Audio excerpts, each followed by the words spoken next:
नमस्कार मु डॉक्टर अभिप्सा मिश्र उत्कल हॉस्पिटल ले सीनियर गायनेकोलॉजिस्ट हिसाब से कार्यरत अच्छी।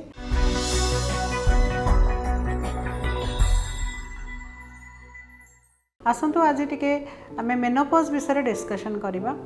मेनोपॉज गोटे फेज सबु फीमेल मानकर आसी थाए जोटा कि गोटे हार्मोनल चेंजेस आने बॉडी रे एवं एटार एज होची 45 रु 55 भितरे किसी सेमती फिक्स न थाए समस्त ये जो एज ग्रुपटा अलग अलग थाए जितेबले ऋतुस्राव वर्षे पर्यंत पूरा पूरी मात्रा रे बंद हो जाए से आम कहूजे मेनोपॉज आसीगला बोली। तेणु यही सब समय बॉडी रे एवं हार्मोनल चेंजेस बहुत मात्रा रे होता है इवन साइकोलॉजिकल चेंजेस होता है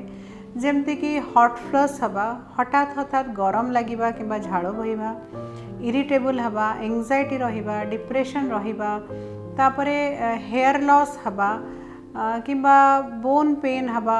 बैकएक हवा ये सब लक्षण देखा जाए थाए। इवन बार बार यूरिनरी इन्फेक्शन होता है एवं वाजिनल ड्राइनेस होता है एवं लिबिडो कमी जाए ये सब सिम्पटम मेनोपॉज रे देखा जाए थाए। आमे कोन आपको प्रिवेंट करि परिबा ना काहे ना गोटे मनीषर एटा गोटे फिजियोलॉजिकल चेंजेस तेणु आमे ताको प्रिवेंट करि परिबा नाही किंतु आमे ताको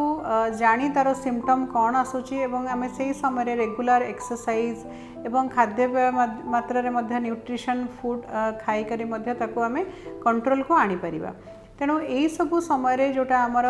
गोटे फीमेल मानकर कौन कौन इम्पोर्टाट टेस्ट रही जोटा करवा उचित जदि आम या कन्फर्म हाँक चाहूँ जे मेनोपॉज आसला ना नहीं ताले हार्मोनल एनालिसिस अच्छी जोटा करी मध्य आम जापर सीरम FSH लेवल करा जाए जोटा कि जदि if it is more than 35 ताले आम कहूजे मेनोपॉज आसीगला। तापरे रूटीन टेस्ट भितर आम यही समय ब्रेस्ट एग्जामिनेशन टा बहुत जरूरी मामोग्राफी मध्य एथरे करा जाय थाए एवं गोटे पेटर अल्ट्रासाउंड टे करा जाय थाए देखिया पय जे यूट्रस जरायु एवं ओवरीज एवढा सब ठीक अच्छी ना नहीं। तापरे जो सर्वाइकल कैंसर स्क्रीनिंग करा जाए जोटा कि यही बयस रे बहुत जरूरी सेति पय पाप स्मियर टेस्ट मध्य करा जाय थाए एवं जो आमर बोन रो विटामिन डी टेस्ट मध्य यही समय बहुत जरूरी देखिया पय जे काले किछि विटामिन डी रो लेवल एथरे कम अच्छी कि एवं से अनुसार ट्रिटमेंट दि जाए थाए। तेणु एगुड़ा हूँ रूटीन टेस्ट जोड़ा करवा उचित एवं से समय कौन कौन करें आमर से फेसटा टिके आरामदायक हम आम ए हार्मोनल रिप्लेसमेंट थेरापी दे था जोटा कि इस्ट्रोजेन एवं प्रोजेस्टेरोन दि जाए थाए एवं नॉन हार्मोनल ट्रीटमेंट जमती कि फाइटो इस्ट्रोजेन थाए किछि किछि फूड रे जेमिति कि हला लेंटिल्स हला सोयाबीन्स हला चिकेन पीज हला लेग्यूम्स हला ये सब गुड़ारे फाइटो इस्ट्रोजेन थाए जोटा कि आमर ये सब हार्मोनल लेवल जमती कि हॉट फ्लश हवा ये सब मात्रा को मध्य कमे दे थाए एवं यही समय कैल्शियम सप्लीमेंट एवं विटामिन डी रो सप्लीमेंट मध्य बहुत जरूरी एवं मु कहिबी जे रेगुलर एक्सरसाइज मध्य यही समय करवाटा निहाती जरूरी कहीं रेगुलर एक्सरसाइज कले मध्य कैल्शियम रो मात्राटा जोटा कमी जाए सेटा ठीक हो जाए। मेनोपॉज समय रे